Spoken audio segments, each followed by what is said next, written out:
So this video is late in coming, right? But oncoming. But a month ago, Pasolini 101 was announced, and I couldn't believe it. I could not believe the Criterion, even though that they had made, well, they released Teorama about 4 years ago, I believe. They still gave their own platform to one of the more unheralded filmmakers in the history of cinema, and one of the more breathtaking, I think. Uh, Pasolini, I love. He's one of the ultimate. He was one of the only ones that was able to put ideas from paper, right? You have these representations of ideas that you may find in philosophy, literature, and all that stuff. But when it comes on the screen, it's a little bit too heavy-handed, a little bit too um, not out there, but it's more of like it doesn't really hit the mark. It's not subtle enough, or it's overblown. There's not really that good middle there. Pasolini was able to make it, but he was able to make these oscillations in there that it wasn't just about that idea, but it was also the things that come into that, and there are also sub ideas and all that such. But this Pasolini 101 release, I'm super excited for. I cannot wait to get it in July, and then I'll be able to review that on this channel. Now, the reason why I want to make this video instead of just talking about Pasolini is that, what do you think of Pasolini when you think of him first? Do you think, oh yeah, he's a gay, homosexual, Catholic, got murdered by the mafia, allegedly, was kind of a deviant, kind of, kind of a predator, you could really say? No, this is what you think of. This is what you think of whenever you think of Pasolini. You can't debate it on this. This is as soon as what I said Pasolini, this is what you thought of right here. And I don't blame you for thinking that. Why? Because we have rewritten the history of what this guy meant to cinema.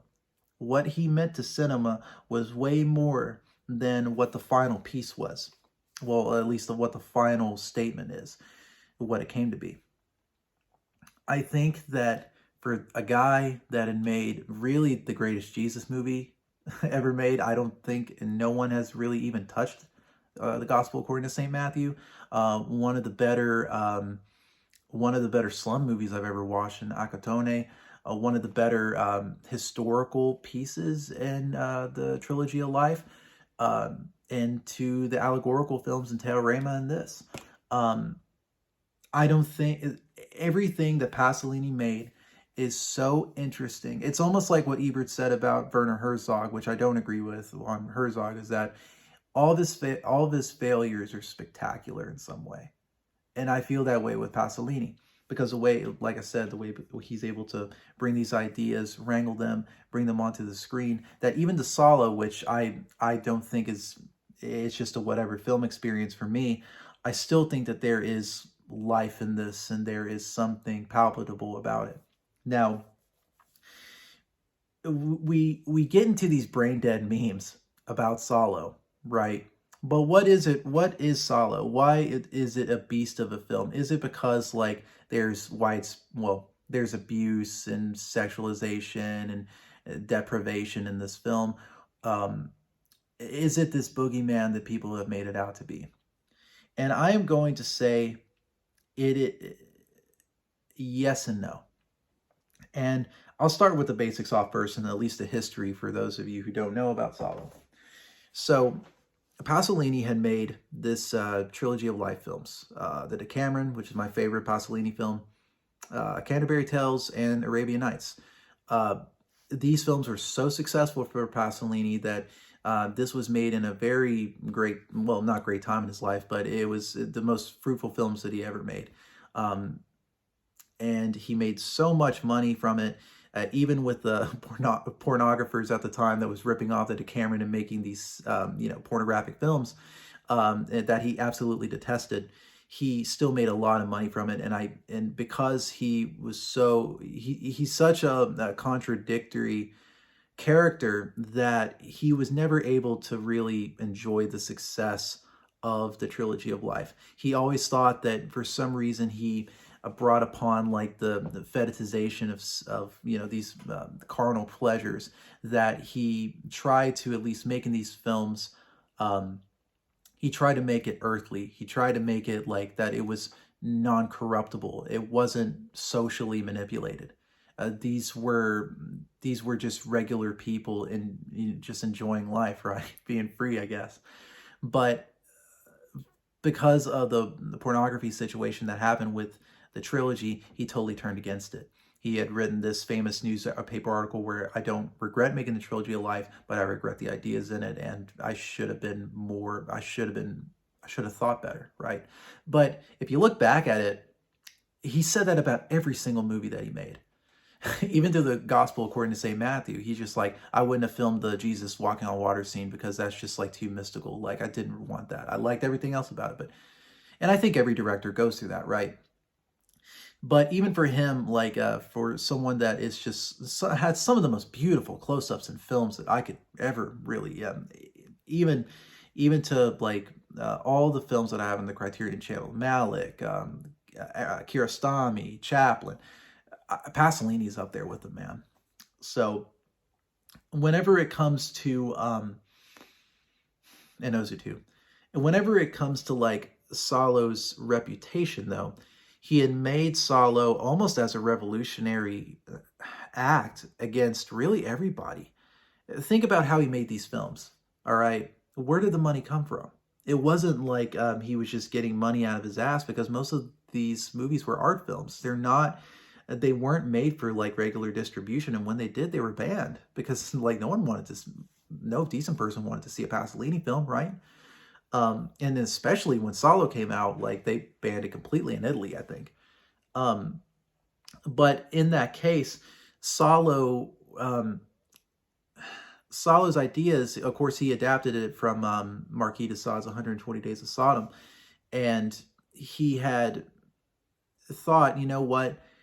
I'm going to go against everything in the trilogy. I'm going to make this disgusting. I'm going to make it's almost like if like fascism and power was almost like, you can almost say that, you know what intellectually dishonest means?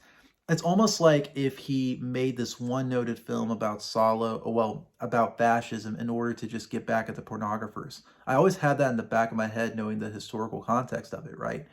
That this guy literally hated what was turned into his trilogy of life, and this was his reactionary plan, really, against it. And it's such a one-noted film. Of course, I won't go into Salo that deeply. I mean, yeah, it has disturbing images, and it's about power, like pornography of power, how it destroys, and fascism and all that stuff. You could tell any like middle schooler that idea, and they would be able to conceptualize it pretty easily, right?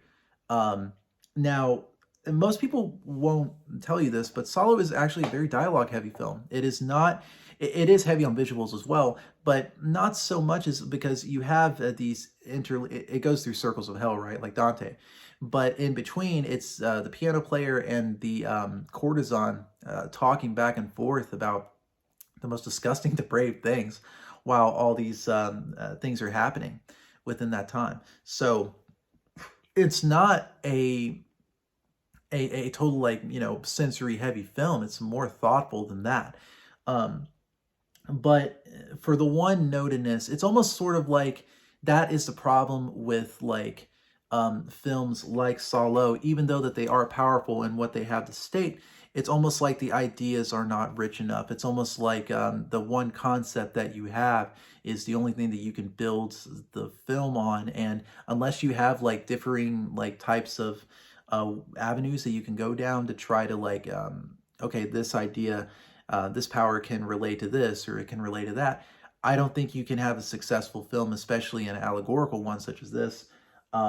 So Salo is one of my least favorite Pasolini films, not because of like I hate the historical context and what it's become for Pasolini, but I also think that it's just not a very creative film. And unfortunately, with the recent things with Epstein and like powerful people that are totally destroying our universe and our world, um, it's unfortunately has grown significant culturally. because of its way that it depicted the power that, you know what, this does happen and it is true. And I don't think that I I never thought it wasn't not true.